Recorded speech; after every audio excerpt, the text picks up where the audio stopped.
बुंदेलखंड के सागर जिले में हुई पूर्व सीएम दिग्विजय सिंह की मुंह बोली भांजी की मौत से पूरे प्रदेश की सियासत गर्माती नजर आ रही है। जहां पुरानी रंजिश के चलते एक युवक की हत्या कर दी गई, जिसके शव का पोस्टमार्टम कराकर उसकी भतीजी घर वापस लौट रही थी। तभी रास्ते में शव वाहन से गिरकर उसकी मौत हो गई। वहीं इस मौत को परेशान होकर आत्महत्या करना भी बताया जा रहा है, जिसको लेकर राहुल गांधी से लेकर प्रियंका गांधी इस घटना को जोरों से उठा रहे हैं और एमपी के सीएम से आरोपियों पर सख्त से सख्त कार्रवाई किए जाने की मांग कर रहे हैं। पूरा मामला सागर के खुरई थाना क्षेत्र के बरौदिया नौनागिर इलाके में 1 साल पहले हुई एक हत्या से जुड़ा हुआ है, जब अगस्त 2023 में अंजना अहरवार से छेड़छाड़ की शिकायत करने पर दबंगों द्वारा उसके भाई नितिन अहरवार की सरेआम पीट कर हत्या कर दी गई थी। साथ ही उसकी मां को निर्वस्त्र करने का भी आरोप है। इस घटना के बाद पूर्व सीएम दिग्विजय सिंह ने पीड़ित परिवार के घर पहुंचकर उन्हें उचित कार्रवाई का आश्वासन दिया था और अंजना को अपनी मुंह बोली भांजी बांधते हुए राखी भी बंधवाई थी। बीते रोज राजीनामा न करने पर आरोपियों ने अंजना के चाचा राजेंद्र अहरवार की भी हत्या कर दी, जिनके शव का पोस्टमार्टम कराकर अंजना घर वापस लौट रही थी। तभी रास्ते में अचानक से वह वाहन से नीचे गिर गई और उसकी मौत हो गई, जबकि कुछ लोग इसे आत्महत्या बता रहे हैं। मौत से 1 घंटे पहले अंजना ने मीडिया से बातचीत में कहा था कि 1 साल पहले जब भाई का मर्डर हुआ था, तब अगर आरोपियों के घर पर बुलडोजर चलाने के साथ ही सख्त कार्रवाई की जाती तो आज उसके चाचा जिंदा होते। इस घटना के बाद पूरी कांग्रेस पार्टी सरकार पर हमलावर होती दिखाई दे रही है, जहां कांग्रेस महासचिव प्रियंका गांधी ने ट्वीट कर कानून व्यवस्था पर सवाल खड़े किए हैं और कहा कि देश की महिलाएं अब चुप बैठने वाली नहीं है।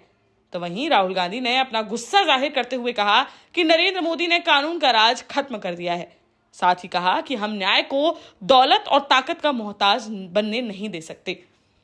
इधर पूर्व CM Kamalnath, PCC chief Jitu Patwari समेत अन्य कांग्रेसियों ने भी इस घटना पर अपना गुस्सा जाहिर करते हुए आरोपियों पर कड़ी कार्रवाई करने व पीड़ित परिजनों को सुरक्षा मुहैया कराने की मांग की है।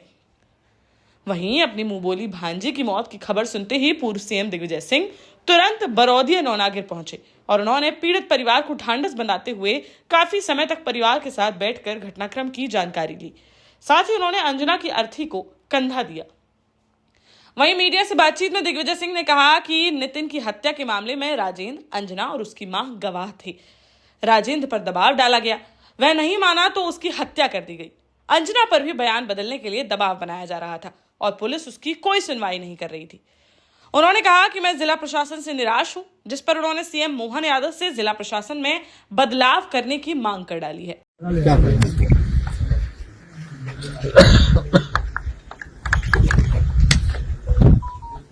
जिला प्रशासन जितने भी अनुसूचित जाति जनजाति के प्रकरण हुए हैं, उन्होंने जो हमें विश्वास दिलाया था क्या कुछ, हाँ इतना जरूर हुआ कि उनकी अभी तक उनकी जमानत नहीं हो पाई है। लेकिन इस घटना के 10 दिन पहले यहाँ से पुलिस जो सुरक्षा में थी उनको हटा ली गई। चुनाव के समय उठाई, जब भी उठाई हो इसके बाद इस पर दबाव डाला जाता है। लालू की हत्या में 3 गवाह, एक राजेंद्र, एक अंजना और एक और उसकी मां, 3 गवाह थे। राजेंद्र को मार दिया, अंजना मर गई और राजेंद्र को भी क्यों मारा? दबाव डाला गया, नहीं माना, उसकी हत्या कर दी गई।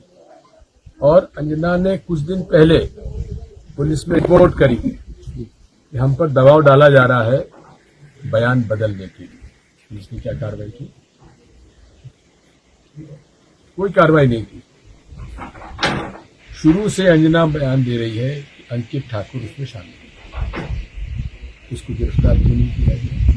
क्योंकि बाहुबली राजनीतिक संगठन। मैं तो जिला प्रशासन से इतना मैं समझता हूं कि निराश हूं। जितने भी एससी एसटी के जितने भी केसेस आते हैं, ये हमेशा विरोध करते हैं। आपको याद होगा वहां पे जब मकान बुलडोज कराए गए थे, प्रधानमंत्री आवास योजना के मकान गिरा दिए। इनके बारे में यहाँ पर जो वादे किए थे, कहा था इसको अंजना को शासकीय नौकरी देंगे, ठीक है।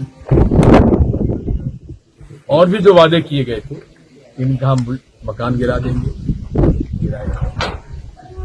मैं मकान गिराने के किसी के पक्ष में नहीं हूं, लेकिन आप कई लोगों के मकान गिरा देते हो।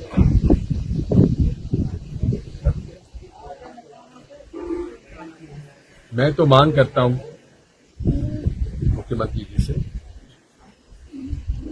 कि पूरे जिला प्रशासन में इसमें बदलाव करो।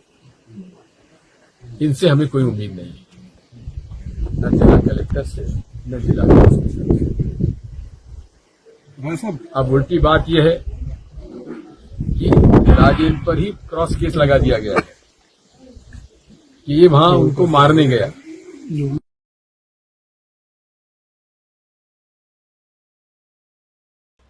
फिलहाल इस घटना के बाद प्रदेश के साथ ही पूरे देश की सियासत गर्माती दिखाई दे रही है और बताया जा रहा है कि पीड़ित परिवार से मिलने राहुल गांधी भी सागर आ सकते हैं। इधर बुधवार को पीड़ित परिजनों से मिलने मुख्यमंत्री डॉक्टर मोहन यादव भी आ रहे हैं। फिलहाल इस घटना के बाद प्रदेश के साथ ही पूरे देश की सियासत गर्माती दिखाई दे रही है और बताया जा रहा है कि पीड़ित परिवार से मिलने राहुल गांधी भी सागर आ सकते हैं। बीते रोज पीड़ित परिवार के पास पीसीसी चीफ जीतू पटवारी भी पहुंचे, जिन्होंने पीड़ित परिवार के सदस्य की राहुल गांधी से बातचीत कराई और राहुल गांधी ने उनका हर हालत में साथ देने और हर संभव मदद किए जाने का आश्वासन भी दिया है। बताया जा रहा है कि पीड़ित परिवार से मिलने राहुल गांधी भी सागर आ सकते हैं। इधर बुधवार को पीड़ित परिजनों से मिलने मुख्यमंत्री डॉक्टर मोहन यादव भी आ रहे हैं। देखना होगा कि परिजनों से मिलने के बाद सीएम मोहन यादव क्या एक्शन लेते नजर आते हैं। देश का जाना माना सैनफिन ग्रुप आपके लिए फिर लाया है झांसी में वास्तु के हिसाब से फ्लोर प्लान सहित एक शानदार टाउनशिप, जिसमें सुरक्षा की दृष्टि से सीसीटीवी, एक ही ग्रैंड गेट से एंट्री और एग्जिट, चौड़ी सड़कें, parking, car wash area, senior citizen and international fountain parks, swimming pool, gym, badminton, tennis आदि courts, school, hospital, shopping mart आदि कई सुविधाएं। इसीलिए तो हम झांसी में लोगों की पहली पसंद। 12 साल पहले अपने स्टार्टअप के साथ ही योग्य नेतृत्व, अनुभवी टीम और सक्षम सेंट्रलाइज और उत्तरदायी प्रबंधन के बल पर सबको घर गुणवत्ता के साथ समय पर घर की योजना के तहत सैनफिन समूह ने बहुत ही कम समय में 1500 से ज्यादा यूनिट्स को दिया है कब्जा। समय पर डिलीवरी से हमारे ग्राहकों में बड़ा है विश्वास और मिली है संतुष्टि। सैनफिन समूह ने बहुत कम समय में Sanfin Ashok city, green homes residency, green homes city, Sanfin Ashok valley, Delhi public school, Sanfin शाखा, केन सैनफिन अस्पताल सहित कई अन्य परियोजनाओं के साथ नई झांसी के निर्माण में स्थापित किया है एक बड़ा मुकाम। तो आप भी आज ही आइए अपने परिवार के साथ और कीजिए अपने सपने साकार।